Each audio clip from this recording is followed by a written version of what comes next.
पश्चिम बंगाल के मुर्शिदाबाद जिले में वक्फ कानून की आड़ में हिंसा फैली और इस हिंसा ने चुन चुन करके कुछ लोगों की जान ले ली, खासकर एक हिंदू पिता पुत्र की, जिनको घर से घसीट करके मारा गया।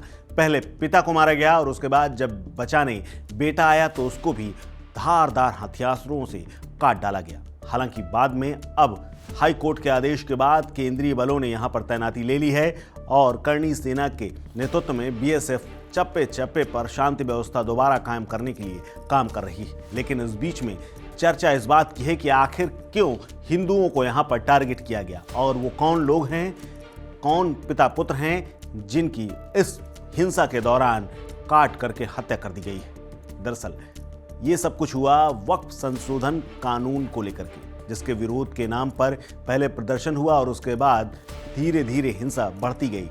मुर्शिदाबाद जिले में 3 लोगों की इस हिंसा में जान चली गई और एक परिवार के पिता पुत्र भी इसमें शामिल हैं, जिन्हें खास तौर पर समूह ने निशाना बनाया।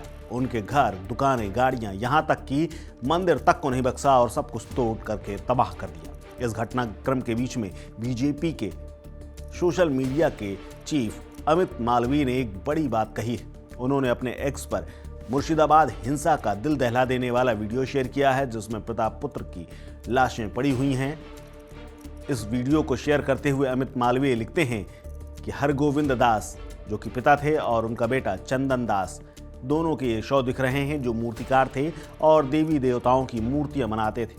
उनके घर में कुछ कट्टरपंथियों ने लूटपाट की और उसके बाद धारदार हथियारों से उनकी हत्या कर दी। तस्वीरों में दिख रहा है कि उनकी आंख पर भी हमला किया गया है, यानी उनकी आंखों को भी फोड़ा गया है। यानी जिन आंखों से देख करके वो देवी देवताओं की मूर्तियां बनाते थे और उनको गढ़ा करते थे, नफरत की आग में झुलस रहे कट्टरपंथियों ने उनकी आंखों तक को फोड़ दिया है। अमित मालवीय ने इसे जनसंख्यीय आक्रमण कहा है। हालांकि इस वीडियो को शेयर और हम आपको इसको दिखा नहीं सकते हैं, लेकिन फिर भी इस पूरे मसले के बाद अब तमाम तरह की चर्चाएं शुरू हो गई। वहीं दूसरी तरफ बंगाल के मुख्यमंत्री ममता बनर्जी ने जोगिंद्रनाथ मंडल की याद दिलाई। इसके अलावा उन्होंने एक बात और कही है कि ममता बनर्जी पश्चिम बंगाल को एक और बांग्लादेश बनाना चाहती हैं, हम उन्हें ऐसा करने नहीं देंगे। आपको बता दें कि जोगिंद्रनाथ मंडल अविभाजित भारत के बड़े दलित नेता थे, जो देश के बंटवारे के बाद पाकिस्तान चले गए थे, लेकिन उन्हें बाद में दलितों को दमन को देखते हुए वहां से भाग खड़े हुए और भारत वापस आ गए थे। उन्हें यहाँ वापस शरण मिली थी। जोगिंद्रनाथ मंडल ने हिंदुस्तान में ही दम तोड़ा था, उन्होंने ही वहाँ का संविधान भी लिखा था। आपको बता दें कि मुर्शिदाबाद में जुमे की नमाज के बाद हिंसा फैली।